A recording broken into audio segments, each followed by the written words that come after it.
as the protests have gone on, the focus of the protest has expanded from the police abuses to other forms of systemic racism.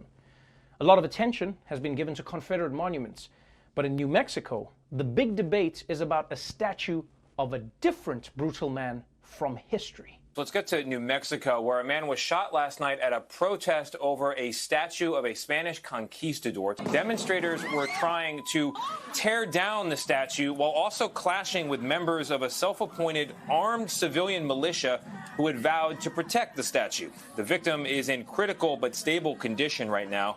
Several people believed to be militia members involved in the shooting are now in custody while police investigate. The city says the statue will now be taken down for public safety reasons. Okay, first of all, the fact that the news can just say the phrase self-appointed armed civilian militia like it's normal tells you that something is very wrong in America. Because in Africa, we just call those rebel forces. We're not, look at those self-appointed militia who have gathered together to overthrow somebody. Yes, yes. But much like the debate over Confederate statues, this debate is about why, in America, anyone would have a statue honoring a 16th century Spanish conquistador who, by the way, enslaved and massacred hundreds of indigenous people. And to me, this just shows you the problem with statues in general. We don't need statues anymore, people.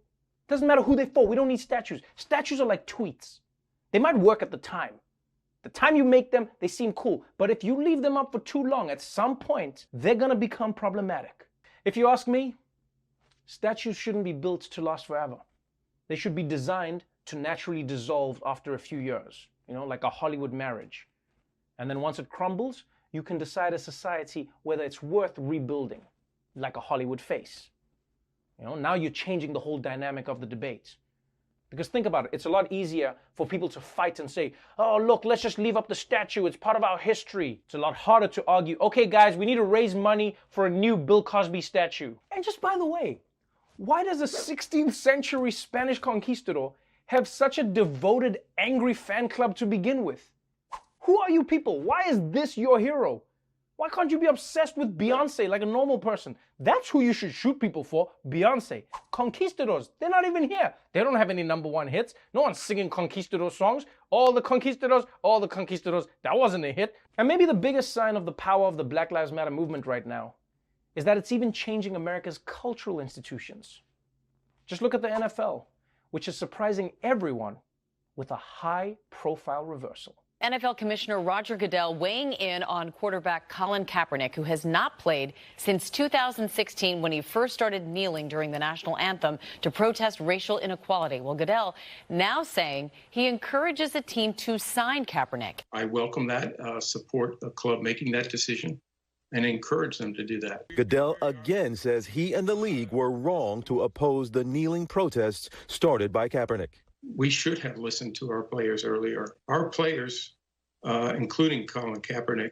God damn. All of a sudden, Roger Goodell wants Colin Kaepernick back in the league. No one from the NFL has been jerked around this much since Robert Kraft went to that massage parlor. This move by the NFL is a lot like when your parent finally admits you were right, but it's like a decade after they already punished you. It's like, oh, thanks for giving me my Discman back. I guess now I'll go try and find some CDs. And yeah, I know some people will say, oh, hiring Colin Kaepernick and taking down statues is just putting a Band-Aid on the problem. To which Band-Aid replied, no, this is putting a Band-Aid on the problem. Band-Aid is looking to be more inclusive. The brand is launching a new line of bandages in different skin tones, from beige to dark brown. The company, which is owned by Johnson & Johnson, says the move is meant to, quote, embrace the beauty of diverse skin. No words on when these new bandages will be available in stores. Yes, after 100 years of existence, Band-Aids are finally discovering that some people are not white. Sadly, it's too little too late for Nelly. And don't get me wrong, I think it's long overdue for racial minorities to have products that recognize their existence. It's just a little weird that Elmo got Band-Aids before black people. I also hope that they stop at a few shades, because if you give people too many options, it's going to become a problem. Yeah, you'll be bleeding out in the store like, I'm bleeding. No, not that one. No. I spent a bit of time in the sun. Not that one. No, the other one. Yeah, that's nice.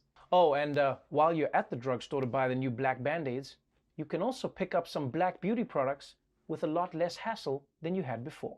Walmart says they will no longer put multicultural hair and beauty products inside locked cases at their stores. This practice took place in about a dozen U.S. stores, which customers claim served more urban and less affluent communities. Walmart told NBC News that the company is sensitive to the issue and understands the concerns, and the changes are now being implemented as soon as possible. Yeah, can you imagine?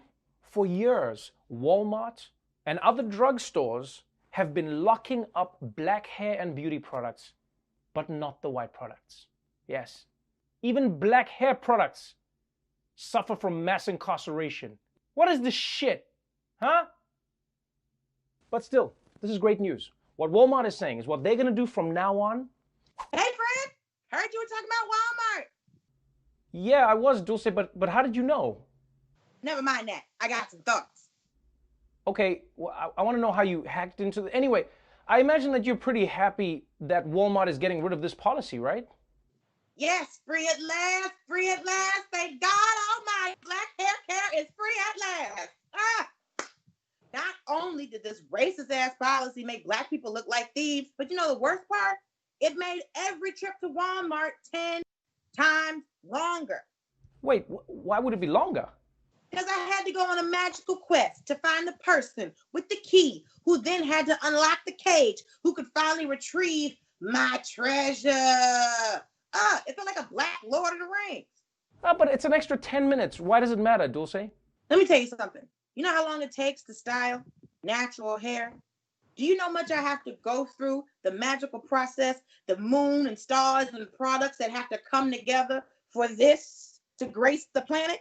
That's time consuming. It's wash day. It's a whole day. It's pre-pooing, shampooing, deep conditioning, and then a protective style. And then it's bad enough I got to do all that. And then I got to bail my hair care out of jail? No. Wait, bail your hair care? You mean buying the products? No, nigga, it's bail. I got to sign a piece of paper. I got to put my house up. It's a whole thing. Well, I don't know where you're buying your hair care products, but I understand what you're saying, Dulce. I just think it's great news that the policy is ending. And I mean, I bet you'll be going to Walmart soon.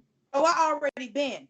And just so you know, I sent you a little something in the mail because I see you need some help. You ain't got hair and makeup no more, and I see your little quarantine baby fro.